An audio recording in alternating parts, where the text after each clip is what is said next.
You know, you don't have to look like Dustin Hoffman in Rain Man. You don't have to look like a fictional character. Autistic people are real people. Would you believe that even now when we meet autistic people and maybe they've gotten an adult diagnosis and they go to their GP and they decide to share for the first time that piece of information that, do you know, I'm on the autism spectrum, we still have GPs who say to their patients who are autistic, are you? You don't look autistic, or it must be very mild. So what we need to do, I think, is number one, realise that if you've met one autistic person, you've met one autistic person. And number two, when somebody shares their autism diagnosis first, the one question we should ask is, what can I do to support you? There are so many preconceived ideas about autism, and a lot of stigma attached to the word. I was diagnosed when I was 23, and it opened up a new understanding for me on the term. We want to make this documentary to look at some of the misunderstandings around autism, what it really means to be autistic, and the challenges autistic people face. One of the reasons why I set up as I am, because I began to notice as a teenager, and you become that little bit more self-aware, and you kind of realise for the first time what the word means, because for me it was something I grew up with. It was very normal. My parents talked about it openly. As I said, I was assessed at a young age, so it was never that big a deal for me when I was younger. It was talked about openly. By the time I was a teenager, I hated people knowing that I was autistic, and one of the reasons for that was I began to notice that if people knew you were autistic, you might notice them speaking just a little bit slower, or sometimes doing what we do if we go out to holidays in a country where English isn't the first language. We begin to speak a little bit louder in case that would help people understand us. And I don't think people try to be rude when they do that. I actually think people want to be inclusive. I do think, generally speaking, people want to do the right thing, people want to be inclusive, but what often is the case is there's a fear, I don't know what to do, and people begin to act really strangely. Blackrock is the location of Ireland's national autism charity. Its founder and CEO is Adam Harris. I started As I Am based on my own experiences growing up on the autism spectrum as an autistic teenager. I felt that many of the barriers that I experienced and that my peers experienced come not from being autistic, but from the lack of public understanding and acceptance of autism. I suppose coupled with that, I had that experience of feeling like you were the only one having these experiences, not having access to other autistic people, or not feeling comfortable, indeed, often talking about your experiences. So I wanted to change that. In 2014, As I Am was formally established. Today, we're Ireland's national autism charity, and our vision is a society where every autistic person is accepted as they are, equal, valued and respected. Critically, we think we need to change society. So you've probably heard of an accessibility issue. There's actually invisible barriers in how society operates that deprive autistic people of the same chance in school, in the workplace, in the community. And in As I Am, we have programmes right across Irish society that aim to educate people to gain a better understanding of autism and to support them in removing those barriers to allow autistic people the same chance to participate. Autism often comes with comorbidities, which is the presence of more than one condition at the same time. Conditions that are often present with autism include ADHD, OCD, dyspraxia, and anxiety. What challenges do you face being autistic? A lot of the challenges I face in terms of autism come from kind of coming into the real world, which isn't built for autistic people. You can make your home environment suited to the way you want it to be, but the outside world really isn't built for autistic people. So in As I Am, when we talk about accessibility and we look at these barriers, we often tend to look at them really under four prisms or four headings. So communication, how a person gives, gets and understands information, often works very differently for autistic people. So going to a job interview, interpreting information, having a conversation and making friends. Sometimes autistic people need to go about that in a different way to non-autistic people or may experience barriers. Predictability and control, knowing what's going to happen next and how I can respond to it. The sensory environment. People who know me know I need my 5 minutes when I come in the door, because if I've been on public transport, if I've been walking on a busy street, it can kind of be sensory overload.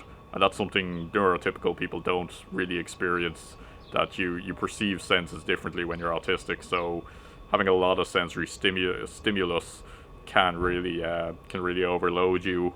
Your brain gets a bit fried very easily. Smell, light, taste, touch, our sense of balance, our body awareness, All of those things can work a little bit differently for autistic people and can make environments that seem completely calm and normal for most people feel often very overwhelming or distressing for autistic people.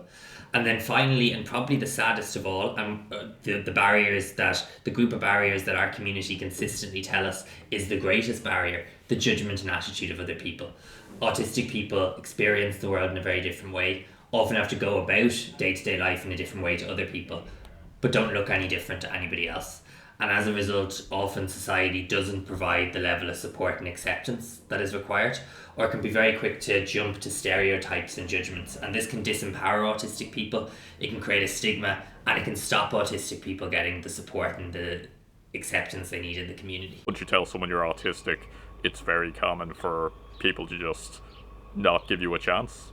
Oftentimes I find if I'm with someone else and I mention being autistic, the person I'm talking to will talk to the person I'm with rather than me. They'll often you'll kind of be ignored, looked over a little bit, and it's very difficult to just get a chance when you're autistic. We're working constantly towards this vision where really being autistic is a normal part of society, and which autistic people have the same opportunities as people who are not autistic. We recently put in place our new strategic plan, which ran from 2022 through to 2025, and we've got some really ambitious goals over the years ahead. We want to make sure that public services are measurably more accessible for autistic people. We want to support the creation of 1,000 jobs for autistic people across Irish society, as unfortunately 85% of autistic people are unemployed or underemployed. We do a lot of advocacy work that's aimed to, I suppose, change how Ireland works, whether that's our school system, our education system. Tens of thousands of people every year receive training from As I Am that it supports schools to become more autism friendly, that enables workplaces to access autistic talent, and enables our communities, towns across the country to work together to achieve autism friendly status. What did it feel like receiving your diagnosis? When I received my diagnosis, at first it was a bit of a shock because I hadn't really heard the word autism. It was kind of this very distant thing. I didn't really know what it meant. Ironically though, as I read up on it, as I was told more about it, it kind of became an explanation for why I had so many problems in the past. And it was actually a bit of a relief, to be honest, to know that, you know, there were other people who had the same difficulties as me, all the problems I had in school, all the problems I had just throughout my life were just because of a difference and not necessarily something wrong with me, I suppose. Obviously every person is different and every person goes on their own journey, but the majority of autistic adults I speak to, the vast majority, will talk about that relief. In recent years, we've seen a real increase in people who are getting a diagnosis at a slightly older age. In the past, it would have been any kind of difference like that seemed like you're autistic, you'd be kind of encouraged to hide. I know, for example, in my when I was in school, I don't believe that no teacher had the idea that I was autistic, but I wasn't diagnosed because it was such a loaded term. It was such a problematic term. So I think now at least people aren't afraid to accept someone is autistic. Often girls are diagnosed later because often girls will mask the signs of their autism more than boys will. So that is, observe how their peers do things and do them the same way, even if that is not how you think, or if you don't understand why you're behaving in that particular way. That might sound to viewers like a good thing. It's not, because it actually uses up all the person's energy. It's really exhausting and it's very bad for the person's mental health. So we are seeing a broader understanding of the different experiences of autism, which is leading to more autistic teenagers and women getting diagnoses. But we're also seeing adults come forward, men and women, people in their 30s, their 40s, their 50s, their 60s. Maybe when they were in school there was no awareness of autism. Maybe their own child is going through an assessment and that their life begins to make sense through their child's journey. Maybe it's because the person's hit a particular crisis in their life and for the first time somebody actually goes, well, hold on, did we miss something over the years? What didn't this person always struggle? And maybe instead of when that person was very overwhelmed, maybe instead of having major meltdowns, maybe that person internalized a lot of what they were experiencing. So we're seeing more adults come forward, and when a person gets a diagnosis, which unfortunately, if you're an adult, has to be done privately in this country at the moment, so it's a huge expense, it really is about having that sense of finding your tribe. realizing that there was nothing wrong with you, that the way you communicate isn't wrong, it's different, and having that opportunity to find other people who share that experience. I'd like more of an acceptance that it's not a problem, it's not an inherently bad quality, it's more just a difference rather than something to be ashamed of. I always say to people, if the majority of the world was autistic and the world was designed for autistic people, suddenly people who weren't autistic would be disabled. Suddenly people who weren't autistic would have a lot of the problems autistic people face. There are many myths and misconceptions about autism.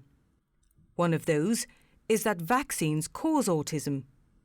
The reality is there is no way of giving someone autism. Another misconception is that autistic people do not feel empathy. The reality is most autistic people are capable of feeling empathy. In some cases, autistic people may not know how to comfortably express empathy, while in other cases, autistic people may actually be over-empathetic. There's a long way to go in terms of acceptance. There's a long way to go in terms of having a more reasonable perception of autism, but I do think people are more aware. There's been a great momentum around autism and what we talk about in terms of neurodiversity in recent years. So there's definitely an interest, which I think is really positive. I think what I would say is things need to happen an awful lot quicker in terms of the sort of change that needs to take place. There's some pretty grim realities for autistic people. We know that autistic people are 9 times more likely to die by suicide. I mentioned 85% of autistic people being unemployed or underemployed, 4 times more likely to experience loneliness. These are incredibly grim statistics, but the reason why they're important is to get an autism diagnosis, you don't have to be unemployed or lonely or unhappy. That's coming from how we respond and treat people who think differently within our society. Every year, As I Am runs an attitudes to autism poll, where we poll a representative sample of Irish adults about their perceptions and attitudes towards autism. And I think what that captures is what I would call a little knowledge is a dangerous thing. 20 years ago, if you said autism to somebody, most people wouldn't have any idea what you were talking about. Fewer still would think that they know somebody who's autistic. We've gone from that point to the point that more or less everybody has heard the word and is aware of the diagnosis. In fact, 80% of people in the survey last year said they were aware of autism as a clinical diagnosis. However, only 40% said they had a good understanding. And if you don't have a good understanding of something, it's very hard to actually include somebody. I'm aware that Mandarin is a language, but I don't understand it. So I'm not much use to anybody who only speaks that language. Autistic people spend most of our lives trying to learn to understand the neurotypical world. And it's critical that the neurotypical community also spends that time to try and understand the experiences and barriers that are experienced by autistic people within society. How far have we come? And what does the future hold? In the past, autism was really treated as a problem, treated as an issue. It still is to an extent today. So that's a big change I'd like to see, that autism is accepted as something that's different, to something that the person can't change. You can't stop being autistic if you're autistic. And that ultimately autistic people do have a place in society. There is a place and should be accepted.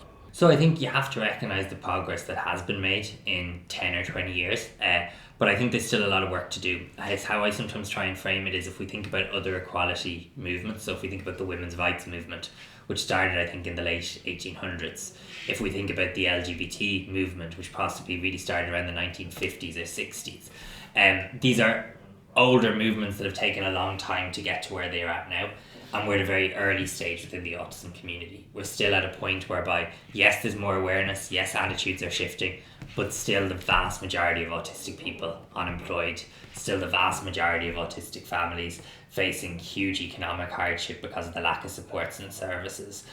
Still a reality that many autistic people experience bullying and don't have the same access to school, to mental health services, to day-to-day experiences that most people take for granted. So yes, there has been progress, but nowhere near enough.